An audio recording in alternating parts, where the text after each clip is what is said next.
An Illegal Investigation of Ballintully Springs. Written by CrashingCymbal. So grab your coffee, sit back, and enjoy the show. 10 minutes ago, Tom took a left off of the R445 dual carriageway and found himself on an unknown back road that sloped down sharply at first, but gradually leveled out after about a kilometer. There was a stark contrast between the two roads, and as paranoid as he knew it was, there was something oddly discomforting about traveling for nearly 100 miles on roads brightly lit by orange streetlights, only to suddenly travel down one where the only lights provided were from the driver's headlights and the cat's eyes that were dotted along the middle of the road. The car radio had finally lost signal, leaving Tom with the monotonous friction of the car tires on the unkept gravel the soundtrack for the rest of his journey. Keeping his eye on the road, he stretched out his left arm and began feeling around for the directions he had printed off from Google Maps, while steadily maintaining his right hand on the steering wheel. When his hand planted down on something slimy, he decided to pull over to have a more thorough look. Tom brought his car to a slow stop. The headlights switched off and his soundtrack came to a halt, leaving him in eerie solitude in the dark, quiet countryside. The shadowy displays of the many thick, lush trees that shielded both sides of the road all disappeared out of sight from the windshield. He flicked on the compartment light just above him, making him feel secure again. He realized the oxymoron in that, feeling more secure from doing something that makes you easier to spot out alone in the middle of nowhere. He saw his sheet of directions buried under the many empty Red Bull cans and empty sandwich packets that littered the floor of his car, and picked them up. Just as he was studying the directions for the second time that night, his phone began to ring. It was his boss, Mark. "Hey, what's up?" "Tom." "Hello, Tom?" "Yeah, Mark?" "Jesus fucking Christ, Tom, I've been trying to get through to you for the past 15 minutes. Where are you?" "Signal's gone, man. I'm in the middle of nowhere. What do you want anyway?" "I'm just checking in to see if you are safe. You had me worried there, Tom. I thought you had been found out or worse, bailed on me." "Bailed on you? What do you fucking take me for? Oh, here's an interesting question for you. What do you have to be worried about exactly? I'm the one here sticking my neck out, not you. Please enlighten me to the exact risks that you're taking here. Besides, it's only a water spring. Quit acting like it's fucking Area 51 or some shit." "Fuck you. You speak to me in that manner one more time, I am cutting you down to 10%. Are we loud and clear on that?" Mark had never threatened Tom before. It wasn't that it was an empty threat, though. Mark nearly always came well on his promises. Tom had just never heard him issue a bad one before. He just couldn't take him seriously because he was such a square.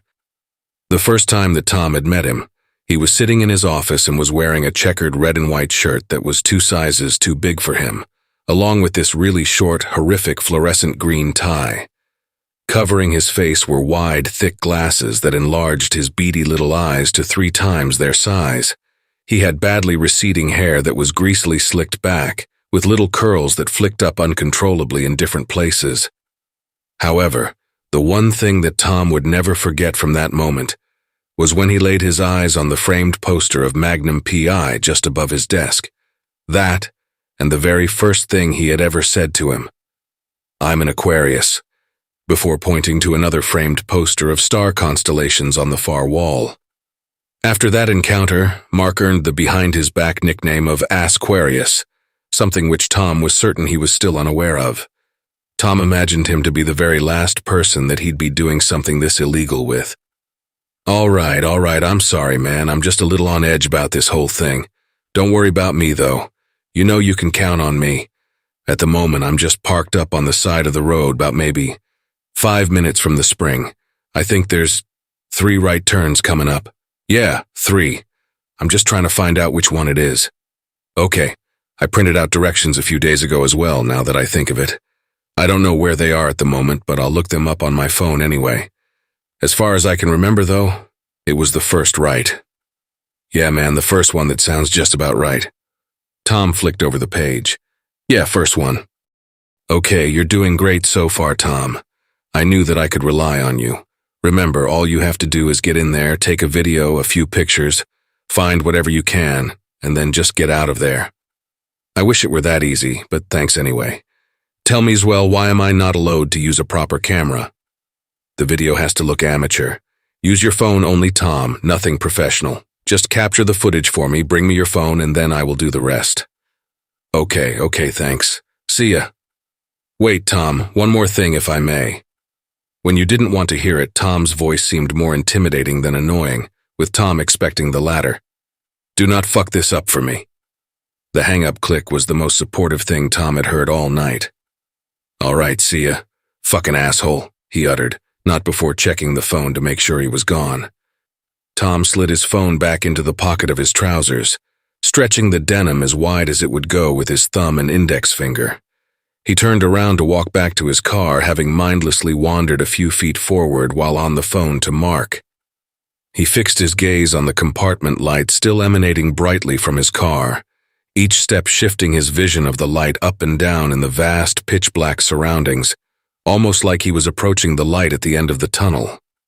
Another oxymoron, Tom thought to himself. The hardest part of his unwanted assignment still lingered ahead of him. Tom re-entered the car, leaving the light above him on. From the cup holder, he picked up the sample bottle of water he brought with him and drank the last gulp of it, leaving only a dribble in the bottle. He watched that same dribble slide down the inside edge and break into smaller drops when it hit the bottom. He sloshed the water around in his mouth for a few seconds before swallowing it, shuddering at the overwhelmingly dull taste it left in his mouth. Like death itself is descending my throat, he thought to himself. Like water with the same taste but one that doesn't refresh. Like it was spiced with the driest clay from an old cemetery. Having it sit in the warm car with the lid open hasn't done it many favors. Ballintully Sport. Tom read the label quietly to himself. It was such an unbelievably generic name for bottled water, but what else was to be expected from a supermarket brand?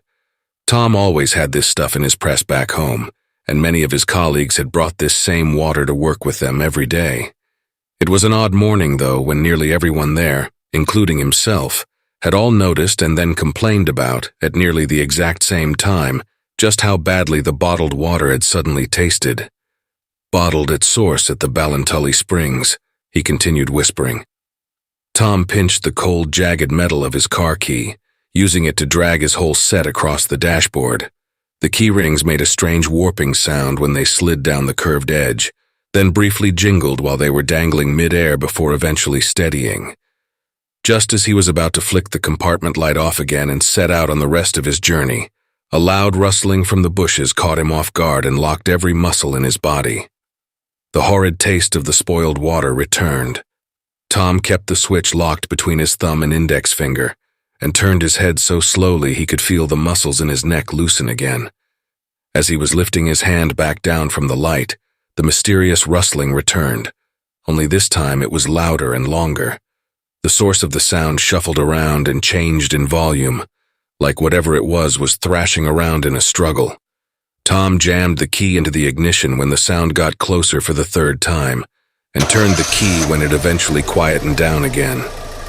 Tom's roaring engine breathed life into the vastly quiet countryside around him, and almost as quickly as his engine had filled that void, a thin, high-pitched screeching burst from out of the bushes, so loud that it punctured the sound barrier of his car, forcing Tom to quickly grasp both of his ears from the pain and fright.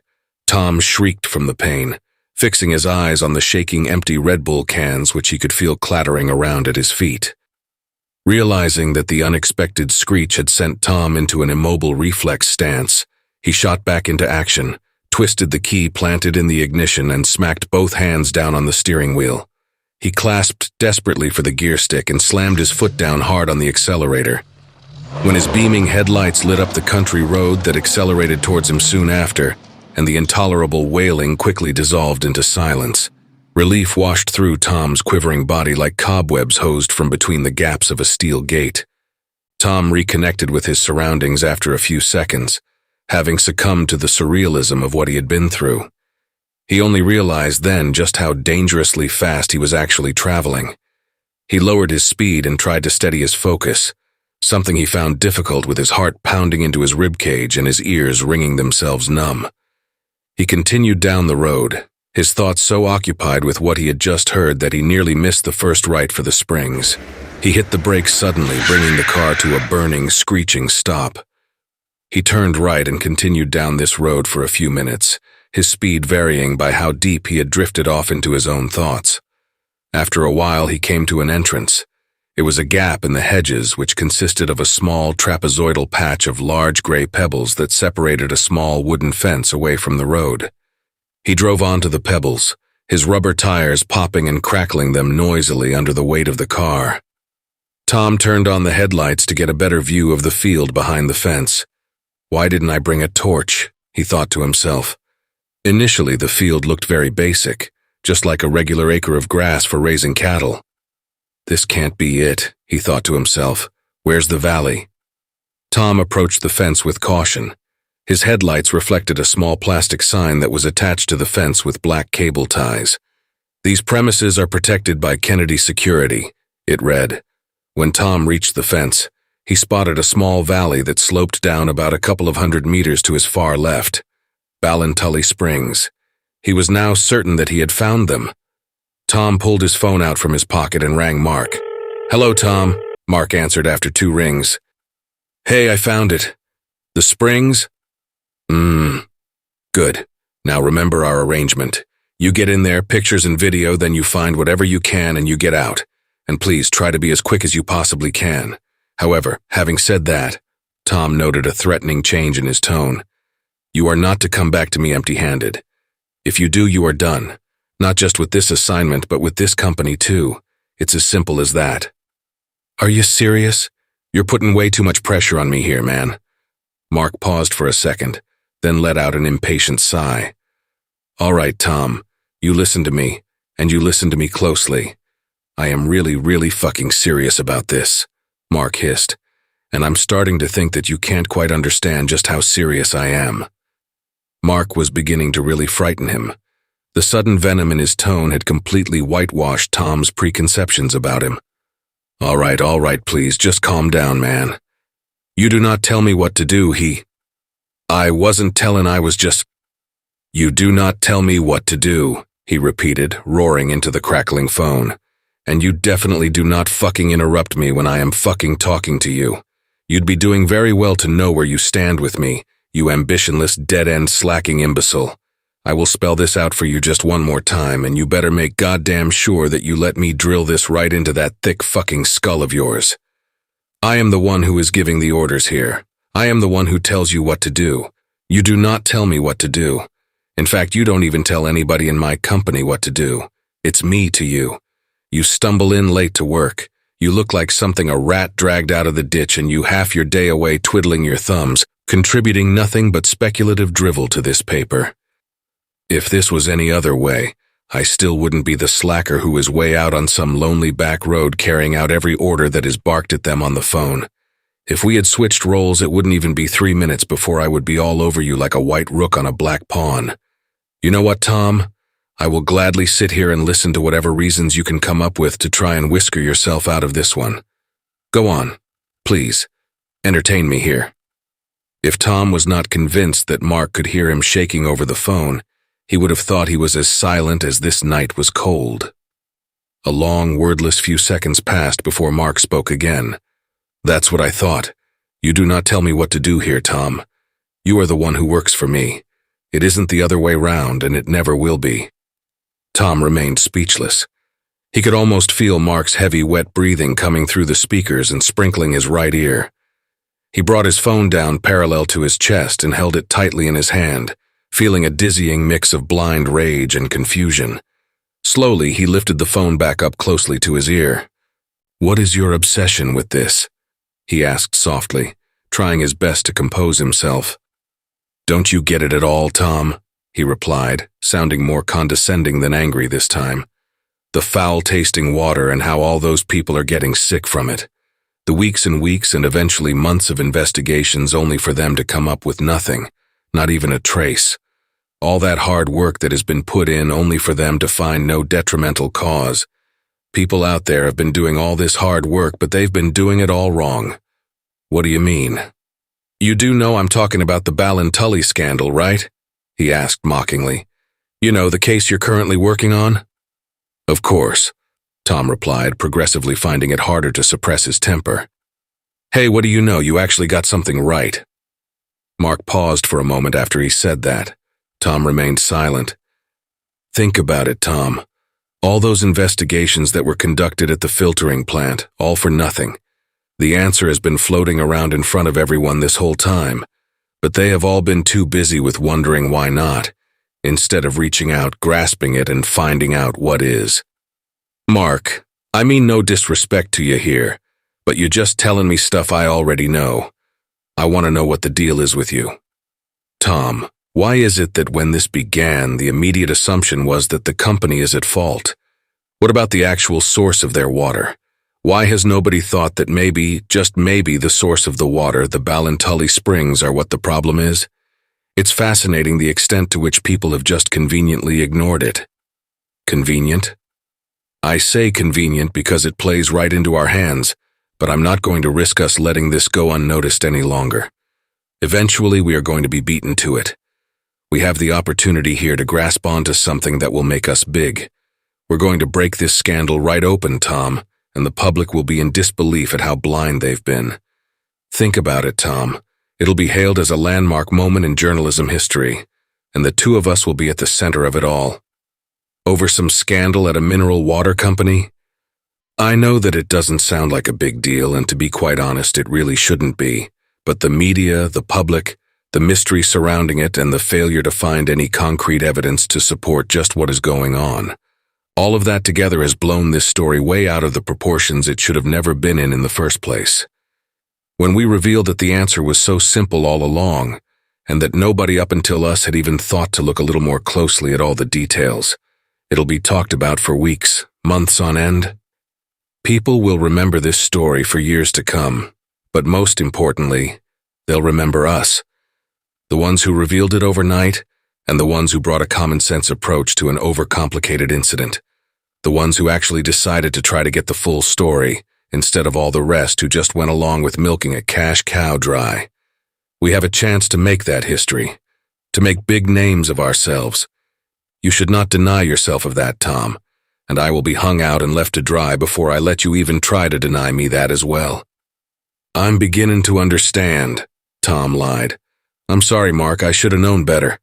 Although, man, there's something I gotta tell you about. What is it, Tom? Just a few minutes ago there, something real messed up happened. Just as I was about to drive off after our last call, I heard this real loud rustling coming from the bushes. Then when I was about to drive away, there was this real loud screeching. It shook the whole car, man. Everything on the ground just started shaking. It messed with me big time, man. I was pretty shook up about it. Are you sure that it wasn't just a badger or something? Often when something happens out of the blue to someone, their mind risks exaggerating the events. I'm telling you, Mark, the whole car just started shaking. How can that be just a badger? I don't know, Tom. This really isn't any of my concern, and it shouldn't be any of yours either. You are wasting valuable time here worrying about these little things, and you're wasting mine as well. I need you to focus for me here, Tom, and I need you to make sure that there's a sensible head screwed on tight between those two shoulders of yours. Can you do that for me? You know I can. I'm just worried, Saul. Okay, good. Is there anything else, or can I go now? Just one more thing. Try to make it snappy. All them things you said about me there, if you really believe them, then why you got me doing this for you? Why you trusted me to do this for you if you think I'm just some pathetic slacker? Mark remained silent for a brief moment. Tom, you're a really clever young man, and I can see that in you whereas many others can't. I rejected many wonderful, hard-working journalists the opportunity to work for me because I chose you. And I chose you because I have realized your potential. I have put faith in you at times when other managers have called you hopeless. They said that I was making a mistake putting any faith in you. Please, Tom, prove to them that all that faith I put in you was justified. I'm not going to beat around the bush here, though. You lack motivation, you lack ambition, and to be blunt, you are really fucking lazy. You lack confidence and you lack willpower. But Tom, I have seen what you are capable of. I clearly remember when you showed me your dissertation during your induction, and I clearly remember you showing me all the research that you put into it. I realized then that you have something really special, that you have mountains of potential to be a groundbreaking journalist. But most of all, why you are there tonight, out on the field working for me. You are discreet, and you know when and when not to show your hand, and for an assignment that is this confidential, you are the only one that I can trust. Tom's mouth was hanging open when he was greeted with the hang-up tone for the second time that night, and remained open when he mindlessly listened to it for nearly 2 minutes. Mark's words repeated in his head, and he stood still for a few seconds trying to piece together what he was saying. Despite all the praise Mark heaped on him towards the end of the call, Tom still hung on to his outburst, finding himself beginning to distrust him. No matter how much he tried to be on the same page as Mark, he just could not see the logic behind his thinking. Why do I have to trespass on a property for some evidence? Why not just open up an inquiry or release this information to the public? Surely that way he can still get the recognition he so desperately craves. In Tom's head, none of it simply clicked into place. Tom climbed the wooden fence, wary not to get any of the rips in his jeans caught in the wires. He remembered at the beginning of the night he had Mark pinned as this quivering, spineless no-neck who he thought he could have no problem coercing. In just less than an hour, the roles had reversed entirely. Like something a rat dragged out of the ditch, the words stingingly replayed in Tom's mind when his feet hit the grass. The dew seeped through Tom's shoes and socks, and his feet became damper and damper with each passing step across the field. After nearly 3 minutes of walking, his steps began coming down harder and faster, meaning he was beginning his descent down the hill. He stopped for a moment to observe his surroundings. He looked at the ripples in the barely visible pond reflecting the cloudy night sky. He took his phone back out of his pocket one more time, opened the camera and activated the flash for a clear view. The flash lit up his entire side of the slope, so bright at the top you could see the individual droplets of dew on each blade of grass, but faded down the hill into a dim glow which just about reached the shore of the pond. It's brighter than I thought. Much brighter, Tom thought to himself. Tom resumed his walking, trying not to slip, something he found difficult wearing canvas shoes while going downhill on cold, wet grass. The shoreline slowly started to become more visible. Tom looked at the repeated process of the thin seeps of water oozing out from the pond as he trundled down the slope, one foot in front of the other. It moistened the pebbly young sand before receding back for a moment, and then oozing back to the shore again. When Tom could see a few feet across the pond, and felt the scrunch of the grass and the crack of the tiny pebbles under both halves of his left foot, he opened up the video recorder. Tom stood still, knowing that when he had to move, he would have to creep along the shore slowly and quietly. He concentrated his senses on the silent, rippling pond for a while, anticipating some form of sound or movement that he hoped he could trace. The ripples were heavy and traveled southwest for unexpected lengths before they perished out in shallower water. That's when something hit him. The night was mute, and the cool air was absent of even the lightest of breezes. A fish or a water beetle couldn't make that, Tom figured. So what's causing it? Tom kept directing the shining light across the pond, like a searchlight traveling through a midnight sky. He kept it still for a moment, studying the ripples as they crossed through the light before disappearing back into the surrounding shadows from which they emerged. He sidestepped slowly to the right, trying to move silently, hoping that it wasn't a creature causing the ripples, or at least one that wouldn't get spooked if it heard the slightest of sounds coming from a far-off distance.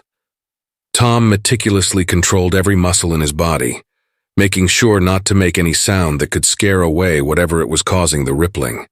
He sidestepped with total focus, doing so for what felt like a couple of seconds. He looked at the ground around his feet for any obstacles and then back at this phone. When he looked at the time at the top of his screen, he noticed that 3 minutes had already passed. As strange as it was that time had just seemingly glided by, what had really worried Tom was how his battery had plummeted from 57% to 23% since he left his car. He dismissed his worry, though, and looked back to the lake, having made sure there was nothing ahead of him that could make a sound if he suddenly hit off it. He focused on the light, noticing that the ripples now crossed into the light at faster speeds, and were starting to become more circular. "I'm getting closer," Tom thought. Tom suddenly hesitated when he caught a glimpse of a much fainter light at the far right corner of his eye. He could feel his eyes shifting right through to the back of his skull. Keeping the camera light fixed in its current position, he watched the mysterious glow shift deep under the surface for around a minute. There were hundreds of tiny, faded white particles, all fizzing upwards quickly before burning out, but the ball of light itself was fixed in a single position and remained on a continuous path, rising slightly up and trickling to the right very slowly. Tom moved the camera light around, searching for the area of surface that the ball of light was moving under. He discovered a small circular section where the water bubbled and lightly splashed up like a miniature geyser, and saw the ripples emitting outwards from around it. He watched it, dumbfounded by how silent it was. He tried listening to it intently, but all he discovered was that the silence of the midnight countryside had all of a sudden become more uncomfortably haunting. He placed both hands on his phone, trying to keep them both steady, charily following the ball of light as it very slowly made its way across the pond. He tapped the video record button on the screen of his phone just as the dimmer part of the camera light edged itself into the dense forestry of the right-sided bank. The ball of light became taller, and the top of it ceased to fizz upwards, becoming brighter and more consistent. It was like watching the reflection of the moon gliding across the pond in fast forward. The glow kept edging closer to the surface, approximately at the same rate that it was edging to the right-sided bank. Tom felt a hard lump develop in the bottom of his throat as he continued watching the fizzing lights from the bottom, watching them evolve into a solid figure as they approached the surface. A feeling of morbidity struck him when they began to resemble something that was vaguely humanoid. "What the fuck?" Tom whispered to himself, the sound of his words augmented by the dead silence of the vast springs. His vision became directionless and unfocused, and his phone began shaking between the tight grasp of his two hands, causing the camera light to violently pulse around on the pond's surface. He breathed heavily in disbelief when he began to make out what looked like long, thick, shaggy dreadlocks that swayed slowly up and down below the inexplicably rapidly bubbling water. The humanoid light stopped just before the bank of the pond. It remained there, perfectly still, its only movements being its bending body from the ripples, only seen through Tom's eyes. Tom desperately wanted to run, but the risk of triggering Mark's temper again with incomplete footage frightened him more than the mysterious glow from the pond. He felt like a caged mouse. Tom watched it remain stagnant, managing to control his hands so the light could remain more still. He kept the camera focused on it as still as he could, hoping it would soon dissolve, fizzle out, or all the particles would collapse to the bottom of the lake and simply disappear. He had hoped that if he came back with something like that, it would be sufficient enough for Mark to piece together a story. The light suddenly shot upwards out of the water without even so much as a hum, the momentum sending thousands of tiny drops up into the air and spreading them out all around like debris from a blast. Tom, startled by the unexpected movement, tried focusing on it again after flinching, still feeling shaken up. When the drops of water all came falling down again, they fell back into the lake without making a sound. Tom froze when he fully analyzed the light. At first, his unadjusted eyes only saw a faint glow shaped like a cylinder. When his eyes attuned after the shock caught him off guard, he was finally able to make it out. He made out the bumpy, long, thin feet that pointed straight down, making its long, thin legs look like stilts. Then he saw its long, torn dress, and followed that up to its wiry, cadaverous arms that dangled from the weight of its pusillanimous hands that bore long, sharp, jagged fingernails.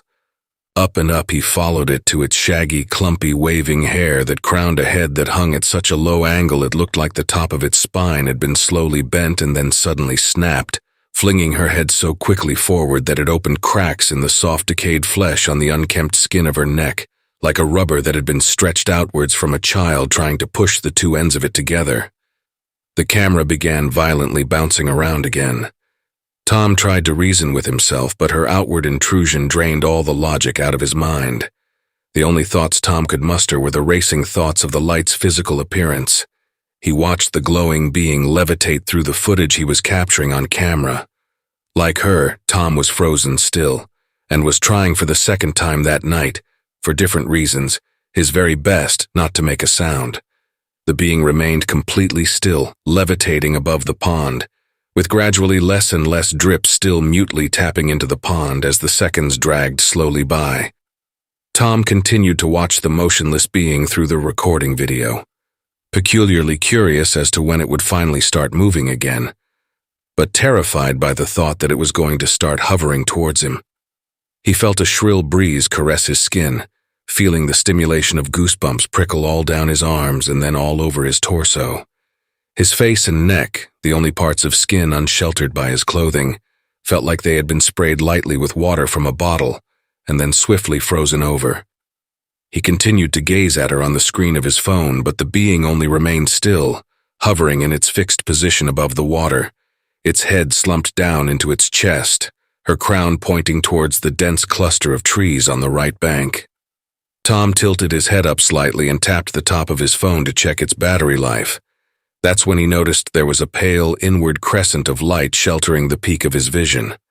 A sensation of doom fully consumed him. He looked back down at the camera, seeing the bright white woman was still floating above the water in the same position just off the bank. Even through this tense ordeal, he felt an ironic slight relief. When he lifted his head fully and looked up, the brightly lit face of a young, decomposed woman met with him face to face.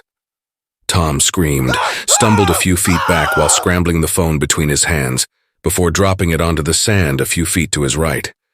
He crawled backwards as quickly as he could, overcome with debilitating fear and uncertainty, trying to alter his brain into an approach where he could ostracize these endangering feelings. He grappled the sand with his shaking hands, trying to push himself onto his feet, but lost balance and fell flat on his back again. When he attempted this for the second time, she had edged closer to him and made further eye contact. He accidentally studied her being, seeing her warped neck that caused her head to jut forward like a preying snake, her scarred, gaunt cheeks, her vacant, lidless eyes, and her inverted sideways mouth, everything bright white, all outlined in thin black lines. Tom found his balance again as the woman's vacant eyes slowly began to shade themselves to orange, and her inverted lips cracked open sideways, revealing her oversized, triangular teeth. She levitated on the ground a few meters away, towering over and quickly approaching him, keeping her fiery orange gaze fixed on Tom's transfixed eyes. He could feel them burning an invisible thin line right through his eyes, piercing his delicate skull and shooting right through to the center of his head. Tom came to his senses, turning around and leaving his phone on the shore, and began sprinting back up the hill. He felt the heat return to his body when he ran further away from her, like warm currents of life that refueled his icy veins. Seconds after Tom had started running, the woman let out a long, screeching wail that Tom felt vibrating in his bones, left a sharp ringing in his ears, and gave him such a morbid feeling of death that his insides felt like a rotting core of an apple. Tom tried his hardest to ignore her wailing, taking tremendous strides up the hill and pushing himself to his limits to keep a lengthy distance away from her. He was unable to hear the sound of his feet hitting the wet grass through the ringing that clogged up both his ears. Within a couple of seconds, his hearing had been rendered useless, leaving him unable to tell if she was still wailing or even still following him. Just before he reached the top, he could feel the goosebumps prickle up again on his back. He turned his cold neck back around, keeping the rest of his body racing forward, and he saw her enraged face, her fiery eyes staring right into his back, feeling them stare right into his soul and turning it into black, powdery ash. Tom reached the top of the hill, his body becoming colder and colder as he sprinted aimlessly in the pitch black, looking for the fence he had climbed at the beginning of the night. Something is different, Tom managed to think logically through the storm of his panic-stricken mind. Though he was full of doubt, he continued to sprint, his body becoming heavy with fatigue, his lungs unable to keep up with the demand of his survival instinct. His entire body shivered from the freezing sensation that encapsulated him. He kept his speed up, and when he squinted his eyes as painfully as he could, struggling to cope with the pressure of the being rapidly catching up with him, he finally managed to locate the fence straight ahead of him. Tom continued sprinting, panting heavily, bargaining in his own mind with whatever higher force may exist, that he wouldn't run out of steam before he reached the fence. It continued coming closer and closer to him, though, his car parked just behind it, and for a moment it had looked like Tom's desperate begging had paid off. "Something still isn't right," he repeated to himself in concern. "But what is it?" He continued sprinting on, though, both rows of teeth clattering off one another, making use of all of the energy he had to reach his car. He eventually approached the fence, hopping onto the second ledge with both of his feet, jumping right over it, and landing hard on the other side, sending shots of pain right up both of his legs. He limped as quickly as he could away from the fence and scrambled his hand around in his pocket in search of his car keys, turning around to keep a lookout for her while doing so. He saw her floating motionlessly behind the fence, eyeing his every move, the look of contempt engraved onto her face. Tom didn't pause to think why she had stopped following him, or why she wasn't hovering over the fence after him. All he knew was that once he was in his car and out of there, he would be safe, and he would never have to look back at this event ever again. He clicked the open button twice on his keys to get into his car. No response. He planted his palm on the window and tried again. No response. He jammed the key into the hole, opening the car manually. He opened the door, jumped onto the seat, and shoved the key into the ignition, staring out the windshield while doing so, as she started to burn through his head again with her fiery orange eyes. When he twisted the keys, the car made no response. Come on, the fuck!" The thought sped through Tom's frantic mind. He tried it again. No response. He kept trying and trying and trying, but got the same result every time. The engine wouldn't even start and then fail. Every attempt that he made had only left him responseless. Tom tried hard to organize his thoughts. Why is the engine fail? He froze. When he was running back across the field, he had noticed something was off. The field was dark. Way too dark. The headlights of the car weren't on. He left them on when he climbed the fence for the first time that night, and then trudged through the cold, wet field. He had left the lights on, and the battery of the car had now gone dead. In a desperate attempt of a quick escape, he had abandoned his phone on the shore. He stared at the steering wheel in horror and disbelief. Mark's words reiterated in his mind, "You ambitionless, dead-end, slacking imbecile."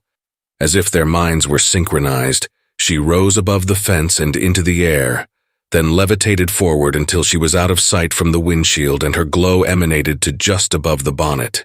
She thumped on the roof of the car. She thumped again, and then again.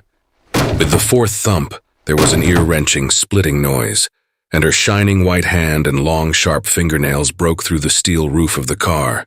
Her other hand then followed, and using them both, she bent the steel back in twisted, jagged lines like they were soft strings of cheese.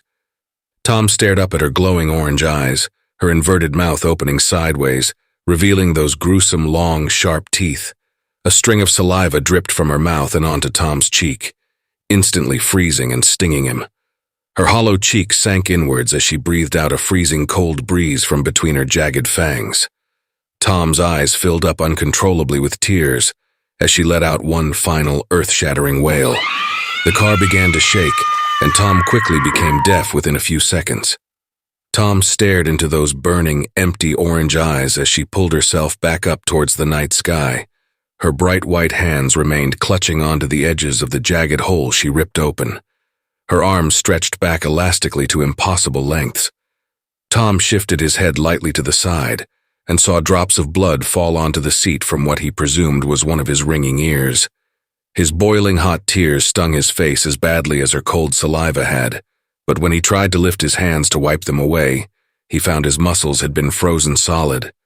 When he felt nothing for a few seconds more, he slowly rolled his neck to the left and looked back up at her, and as quickly as he had caught sight of her one more time, she had let out an earth-shattering, unheard scream. She sped down, still screaming with her sideways mouth as she flew towards him at momentous speed. The last thing Tom felt was her cold screech painfully peeling back the skin on his face, and his quickly fading vision seeing her sharp, jagged teeth protruding out from her mouth as she blurrily soared towards him.